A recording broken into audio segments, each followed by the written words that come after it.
And today we are talking to John Romero, and you are mainly known for Doom and a lot of other games. And I have to admit, personally, the first time I heard your name was in connection with Commander Keen, because That's right. I was too young back in the days to first play Doom. And so my first game from you was actually Commander Keen.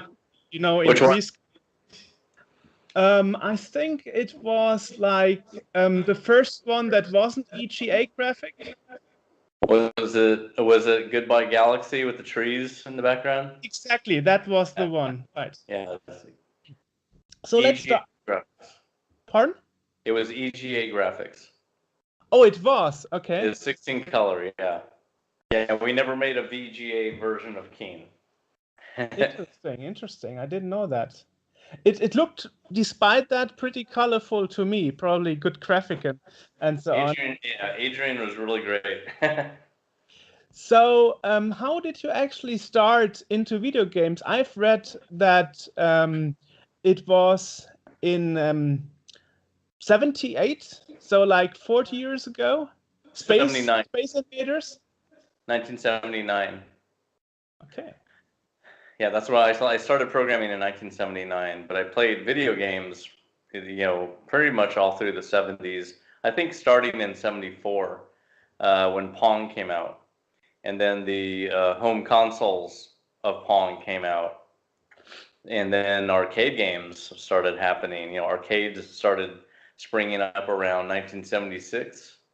And I used to go to arcades back when there were only pinball machines. So I played a lot of pinball. And then the very first electromechanical games came in just before video games. And so I played electromechanical games until finally video games like Space Invaders came up, plus a bunch of X-City games. And that is how you got the idea to become a game designer. Yeah, I just love games, and I went to the university, the college in my town in 1979. I went there because I found out that I could play games for free. It didn't take a quarter to play because it was on a computer. So I started playing these games on the computer, and I realized that the students that were also in this computer lab at the college, they were actually typing in code and making programs, and the games I was playing were made with the same kind of stuff that these students were typing in. So I just wanted to learn the same stuff that they were learning so I could make my own games. So I started asking the students what they were typing in, and I started to experiment with it and started making adventure games. But I've also read that there were a couple of 64 games that you made that were never actually be released, and they were folded, and you did it all in vain. One example I've read was Nebulous, which is called Tower Toppler in the USA. Yeah, that was one game. I've made probably at least 40 games that haven't been released. So much? Yeah. How did that happen? I've made a ton of games. If you look at Moby Games, my credits are, I think 110 games on Moby, and I have 40 that aren't even on that list because they never got released for various reasons, like Tower Toppler. But you did then your own company after working for Origin. And you did Might and Magic 2, right? Yep, that was my second game company. It was called Inside Out Software, and I started that after I left Origin in 1988. Then in 1989, I started another company called Ideas from the Deep with my friend Lane, and I hired him on at Inside Out, and we were only there for about 9 months before the 8-bit industry started to crash. So my game got canceled, so I left my own company. I let my co-founder just take over the company because there's no money coming in from that project to pay for me. And so he was still on projects, and we had other people that were on other projects there. But for me, I was like, I need to get out of 8-bit. It's dying, and I need to learn the PC. So that's when I started Ideas from the Deep with Lane, and we wrote and published probably about 5 games with that company, and at the same time, we got a job at Softdisk in 1989. Yeah, I've heard about that period because you also worked with Scott Miller from Apogee. 3D 3D Realms Apogee, right? Because he told me that when you published games for id Software, you didn't know how to publish them, and he told you use our sharer system. Well, yeah, what he wanted was, I mean, Scott got in touch with me when I was at Softdisk, and what he wanted me to do was take a game I'd made called Pyramids of Egypt, and that game had about 100 levels in it. And what he wanted was for me to make another Pyramids of Egypt type game with different levels that Apogee could publish. And I told him I'd rather make a new game because that game is garbage compared to what we're making right now. And what we were making right then was Super Mario Brothers with the smooth scrolling stuff. So I showed him what we were working on, and he went, "Oh my God, you know, will you make a game? I don't care what it is. Just like will you make a game? And it has to be a trilogy." So we came up with an idea. Mostly Tom Hall came up with this idea for Commander Keen, and we basically read the paragraph for Commander. Sent it to him in the mail, actually, through the actual mail system. Sent him a letter saying, "This is the idea that we have. We think it would be really cool to make a trilogy, of these of Commander Keen." So he said, "That's it. Let's do it." And he gave us $2,000 as a down, kind of an advance, and he sent us pizza money every weekend. So like $100 for pizza money every Friday. And because he knew that we were working on the game at night and all weekend for about 2.5 months. So we made all 3 Commander Keens in 2.5 months in our spare time. And then it was published on December 14th of 1990 through Apogee. Nice. Interesting thing is, you are mostly known actually for your first-person shooter, like Wolfenstein 3D, Doom, and so on. And Wolfenstein 3D is actually a successor I've read from Wolfenstein, which is from 1980, which was from Muse Software. 1981. Yeah, okay. And well, and it was actually known for the German speech synthesis. Yeah. And it's funny because many of my American friends, they learned German from Wolfenstein 3D, Guten Tag, Yep. and stuff like that. So I wonder how did that actually happen that you did Wolfenstein 3D, a successor of a game which company was distinct. I mean, Muse Software didn't survive very long. I had a conversation with John F. Kutcher, and he told me that after he released Space Taxi, the company was on bid because they closed down and were bankrupt. So weren't you kind of scared to make a successor to a game of a company that went bankrupt?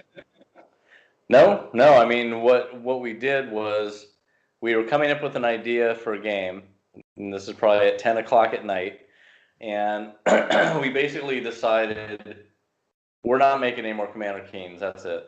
Like we were working on Keen 7, and we made a prototype of Keen 7 in VGA with parallax scrolling and everything, and finally just went, you know what? Forget it. Catacomb 3D could be made so much better than what it was, and we're just tired of making 2 years of Commander Keen. Like we want to make a different game that's 3D. So there was some idea, some other idea thrown around that I thought was just like bad, horrible, basic idea that wouldn't be interesting. And then immediately in my head, I don't know why, but it just like popped in, and I said, why don't we do Wolfenstein, Castle Wolfenstein? Like we could do it in 3D, it'd be unbelievable.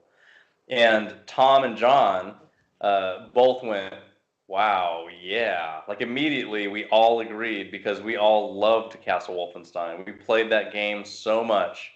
It was really the first stealth game ever made. And we just went, well then we're gonna do it. And if we can't call it Wolfenstein, we'll call it a different name. But we're making Castle Wolfenstein spiritual successor. And what was we call it? Well, Castle Wolfenstein was number one. Beyond Castle Wolfenstein was number two, and our Wolfenstein was going to be number three. But it's also in 3D, which is why we called it 3D, because it's actually number three. Just like Catacombs 3D was the third Catacombs game. It was also 3D, so we called it Catacombs 3-D. We had the dash in there as the, like, no one would get it, but that was like the joke. It was like, normally we wouldn't have the dash. It would use just the 3D, but it was Catacomb 3D, just like Wolfenstein 3D.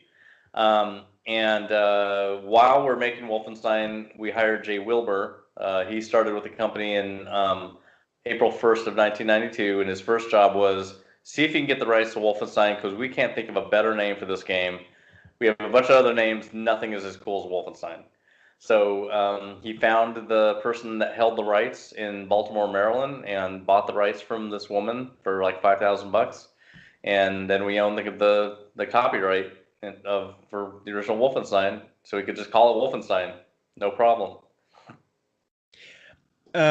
Also, you worked on the sound side with famous people together, like Bobby Prince, who did this awesome OPL2 sounds on the AdLib sound card. Yeah, Bobby was a MIDI composer that Scott Miller already knew. So Scott introduced us, and Bobby Prince was he was a lawyer for his whole career, and he decided that he loved music. It was a hobby. He loved jazz, and he wanted to do it full time, see if he could do that. And so he basically learned MIDI, learned general MIDI, learned everything about the instrument list and all that. Found a Cakewalk, I think it was called, like these programs back in the day that you could do MIDI tracking. And he just got really good really fast because he's a real smart guy. And and so we started working with him on Commander Keen. And I think the first song that he made for us was it's a song called Too Hot, and it was used in what was it used in? Well, we used it in Commander Keen 4 for sure. He was really fun to work with. He did a lot of music for Commander Keen, like tons of it, and we liked all the stuff he made. We just assigned. I'm the one who dealt with all the music and sound effects stuff, so I was the one to assign it to the levels that it was supposed to go in and all that. So we had a really good working relationship, and he did a really great job on Doom 2. Wolfenstein, which is funny because there's a lot of jazz music in Wolfenstein, even though he did the really cool music that was in there, the military type theme stuff, but he also threw some jazzy military stuff in there too. So did you design the levels for Doom and so for all your games also in retrospective, based on the music you had, or did you tell him what kind of music you need and then you would design your levels? What was the normal way to go for designing levels? Well, for him, it was because we made our game so fast. There was no time for him to see our levels and make a song for it. Okay. Because there wasn't an internet back then. So there was no way to like send stuff quickly and have him get feedback and all that. So basically all we told him was, this game is about blowing away Nazis in a castle that you're escaping. You're an American. It's a patriotic game. That's what this is all about. All the music that you make needs to be in that kind of frame of mind. And that's it. And then with Commander Keen, it was like, you're a kid, you're zapping stuff, you're just like knocking them out. You're not killing anything, but you're just zapping stuff. You're bouncing around on a pogo stick. It's a platformer game. It's like Mario for the PC. and it's all just fun, lighthearted stuff. So do that. And then with Doom, it was heavy metal. This is the kind of music that we want. Sent him a bunch of CDs of the different groups that we really liked, so he knew the style. It's like you're blowing away demons from hell in a space base. That's it. He only needed to know what the environment was. So he didn't see the levels ever. Like with the Commander Keen games, he didn't do music for the first three. Yeah, I don't think we had music for the first three. You had music for Keen 4, starting with Keen 4. Exactly. Yes.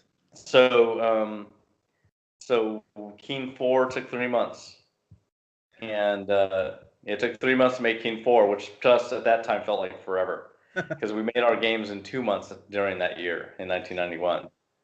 But Doom is, for example, is such extensive game that you have elevators, which is something that not a lot of games had, if ever any game before had that, So how did you design your levels so quick? I mean, with a first-person shooter, you must be careful that that the player keeps being entertained and not, too repetitive. Always the same thing, like killing monsters left and right. Well, making Doom design-wise was actually a big challenge, because before Doom, any game that had an environment in it had hallways and mazes that were 90-degree walls, 90-degree turns. There was no game example that we'd ever seen that wasn't a 90-degree maze, and this is coming from the 70s. So from the 70s, even Wolfenstein was a bunch of 90-degree turns and walls and hallways and stuff, right? So Doom broke the mold.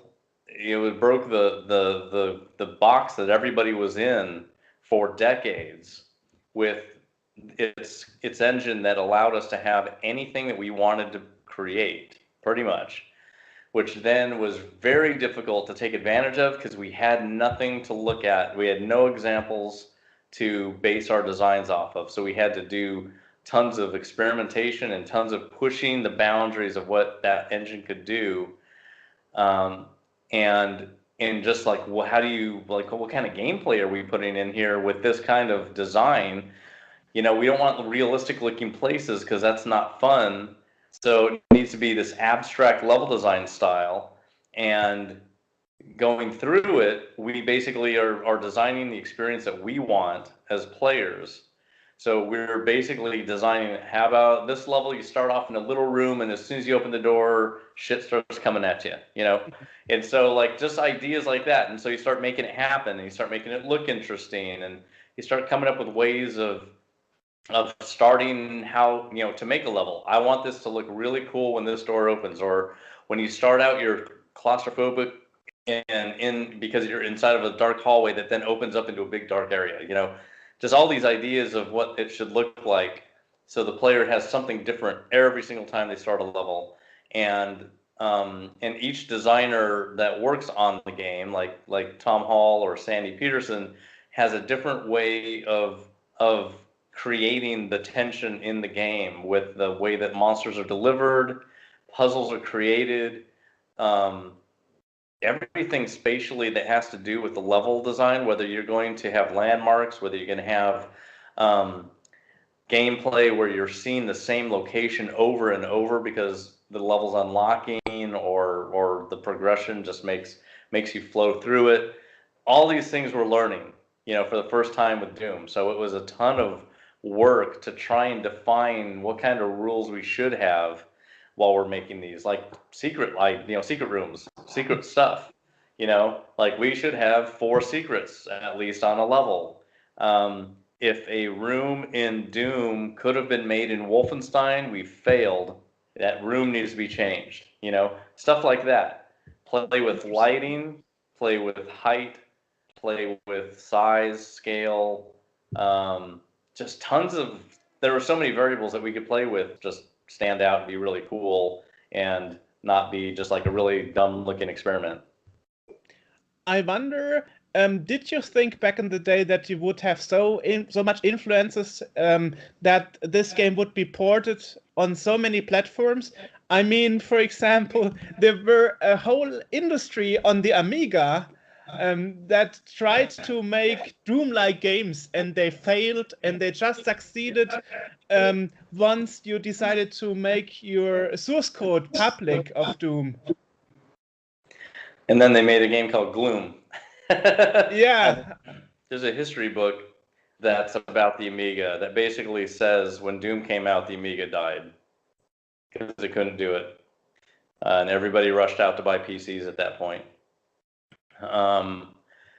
When we were making the game, we knew that Doom was going to be huge when it came out because we released a press release in January of '93 when we started working on the game, basically saying we believe it's going to be the biggest drop in productivity when it comes out for businesses worldwide. It was just like, I can't believe we did that, but we did. We released a press release saying this is the best game in the world when it comes out. We didn't think about influence or the future because we're always worried. We're always thinking about the game we're making now, and then when we get to the next game, we're worrying about that game. We're not worrying about influence. We're not worrying about anything else. We just care about what we're making because that's the only thing that matters at that time. We were just focused in the moment on what we were making, not thinking about the future stuff. But interestingly, you announced recently that you are working on a successor of Doom, right?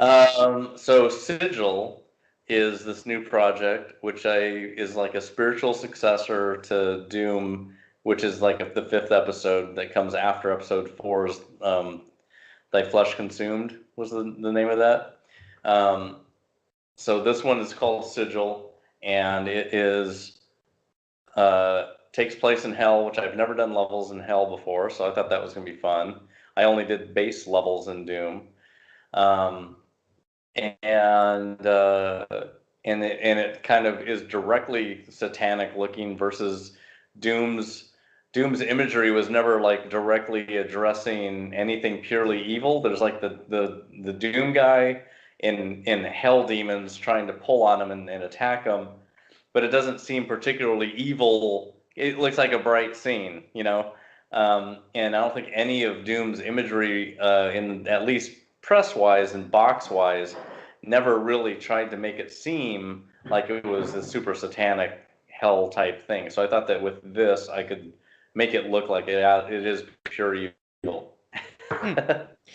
How was it for you to make an ego shooter like Doom, for example? Doom was pretty much forbidden in Europe, especially in Germany and so on. It was 18 plus because it's very violent.